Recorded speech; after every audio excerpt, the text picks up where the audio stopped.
You are listening to Unstoppable Actors, the essential podcast for ambitious, unknown actors with me, Louise, the artistic director of Standby Method Acting Studio.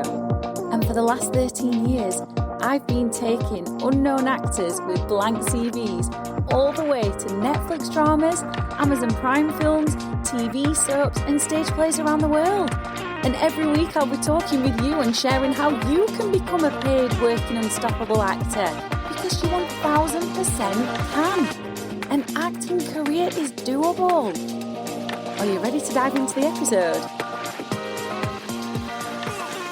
Hello and welcome to another episode of Unstoppable Actors. I am so excited you are here because we are talking about surviving scenes when you have 5-minute monologues. And there is so much to explore with this because a 5-minute monologue can really make us feel a lot of dread and anxiety, namely because there's so many lines to learn. And that is one of the biggest fears of the majority of actors.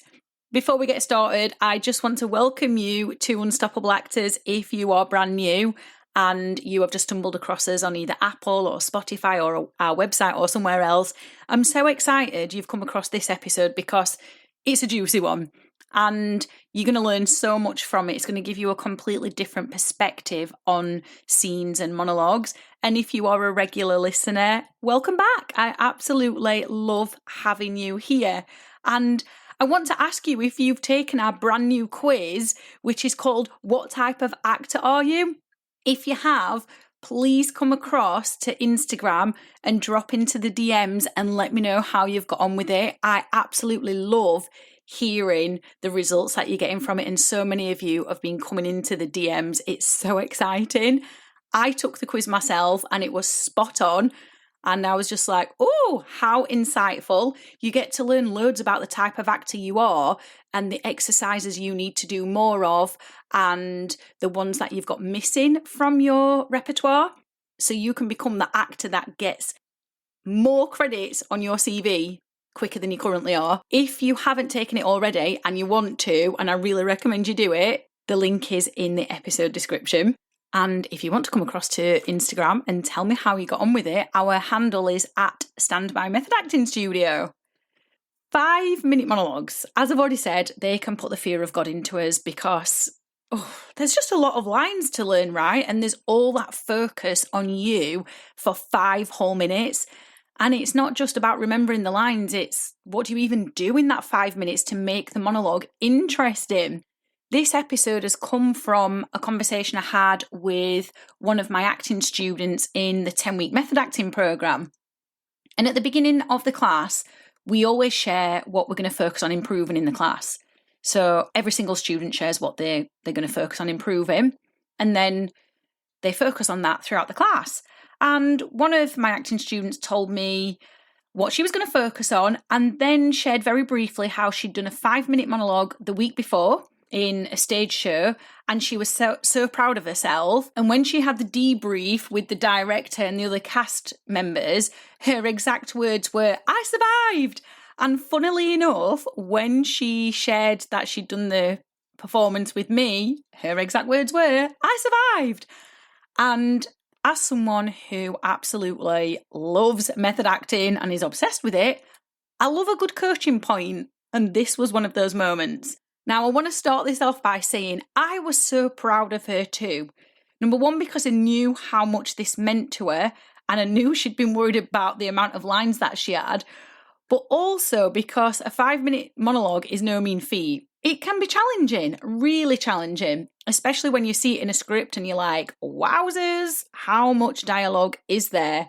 And then they can start to get challenging when some of the lines sound the same, and we know how it goes. We can get ourselves in a pickle. So I was super proud of her for so many reasons. But saying you've survived isn't a great thing because you are training yourself into bad habits. And that bad habit is surviving scenes, surviving monologues, and putting more of the focus on remembering the lines than actually living through the role. Method acting focuses on relaxation as being the single most important thing to focus on before we do anything. So in method acting, we have a triangle called the method acting triangle, which is nice and easy to remember. And like any triangle, there are 3 points on it. The first point, where the triangle points towards, is relaxation, because it's the most important thing. The second point is concentration. The third point is imagination. When we have all 3 of these elements in place, relaxation, concentration, imagination, we will live through the character moment by moment and create a unique character that no other actor can copy, because it is so unique. And that's the thing that makes method actors stand out. So relaxation is the most important thing, because as Lee Strasberg, when he was alive and developing the method and coaching all those famous A-list actors that he coached, discovered, is that the opposite of relaxation is stress and tension is the occupational disease of the actor. So when we are stressed and tense, we are not in a receptive state, we are not in a creative state, and our imagination becomes blocked, our emotions become blocked. We're in stress, and under stress, our memory also becomes impaired, which is why we lose lines, because we don't need memory when we're stressed. We just need to survive, which is what this acting student said, and we can only focus on getting through something. So our nervous system goes into a survival response, and we don't produce our most authentic characters or scenes. So we want to be relaxed, because the opposite of all this happens.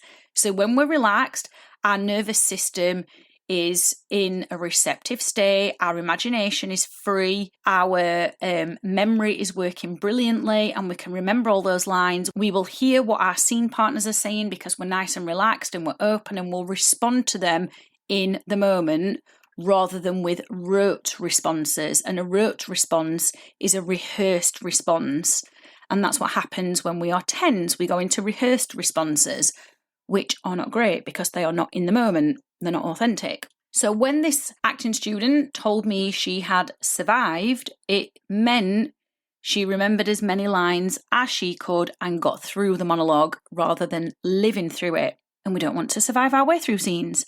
We want to live through the imaginary given circumstances, because that is how you deliver those intense, focused scenes that are gripping. Now, when she told me she'd survived the scene, my first thoughts went to, I bet she lost some lines. And she shared that she did. But she'd managed to carry on, which of course I was very proud of her for doing. So the exercise that you need is the methods chair relaxation. We practice it every single day. So when you train on the 10-week method acting program, you have to do it every single day for 15 minutes, because it embeds this technique into you, which then means when you go on stage or you go on set, you can use it in your head in the middle of a performance, and it will get you to refocus, and it will get you back in the moment, and it will open up your imagination again. It will get your memory sharp, so you're not losing lines, and it will put you back into that receptive state where you are responding to your scene partner's lines or responding in the moment, as opposed to giving those rehearsed responses. So I asked this actress, had she used it in those moments when she'd lost those lines, and she was very honest with me and said no. And I always admire honesty, because we can work with that. So I encouraged her to remember to use it. And as we were talking about the things we were going to focus on improving in that class, I shared with her that it would be good for her to focus on that when she's losing lines, when she's getting in a flap in the middle of a scene, which we all do, or forgetting things or feeling a little bit confused, to use the methods chair relaxation in her head in the middle of a scene, so she could make this something that becomes second nature to her. Now, had she have used it, as I've already said, it would have regrounded her, it would have refocused her back into the role, and she'd have gone back into living through rather than trying to survive and remembering the lines. But as I've already said, nonetheless, I was proud of her, because a 5-minute monologue is a mammoth task. And I want to pass on this lesson to you, that you have to use relaxation before every single performance to get you into that creative, imaginative, receptive state. And then you have to be able to relax yourself in the middle of a scene in a way where the audience has no idea what you're doing, So when you do get to those moments where you're struggling with lines or you're stumbling, you can get yourself quickly back into a state of focus and creativity. Now, when I shared this with this student, she had a huge light bulb moment and was like, oh my gosh, yes, this is why I'm learning these techniques. This is why I'm paying you to coach me. And I get that this is what works. And then at the end of the class, she shared that her biggest takeaway was exactly that, to use this technique and not to focus on surviving. So I want to summarize this, because if you don't know this exercise, I appreciate it can sound a little bit confusing. So in summary, you do not want to be surviving scenes as it leads to tense work where you don't get full access to your imagination, you don't get full access to your emotions, and you don't get full access to your in-the-moment ideas. You want to be living through the scene instead, which means you begin all your work, all your shows, all your performances with the method's chair relaxation. And then in the middle of the scene, you want to start noticing and becoming self-aware when you're starting to have a wobble in the middle of a scene, and you use the exercise to allow you to relax in the middle of a scene inside your head. Now, if you are curious about the method's chair relaxation and you do want to learn it, we have got applications open for the summer 10-week method acting program, which is where I guide you through it, coach you through it every single week, and you get to master it. So go and click the link for that and check out that summer program. You'll also obviously learn much more than the method's chair relaxation. You'll also be diving into objects of attention, which is an incredible technique that gives you the focus and the intensity of those actors that you see in films that you can't take your eyes off, who you feel super inspired by. And just to remind you that we've also got the What Type of Actor Are You quiz, which is free and is going to give you loads of insights into who you are as an actor and the type of actor that people want to cast in their productions. So the link for that is also in the episode description. I hope you have taken something away from this episode, and I hope you are now going to approach scenes with relaxation and in a manner where you live through the scene as opposed to trying to survive it. I'll see you again in the next episode. I've absolutely loved hanging out with you, and I really hope you found this episode inspiring. If you have, please do rate the podcast and hit follow so you never miss an episode, and I can help more actors like you. And come and join one of the most supportive, uplifting acting communities on socials, the Unstoppable Actors Facebook group, where you'll get your weekly injection of inspiration, networking, and receive your free Method Actors handbook so you can become an unstoppable actor.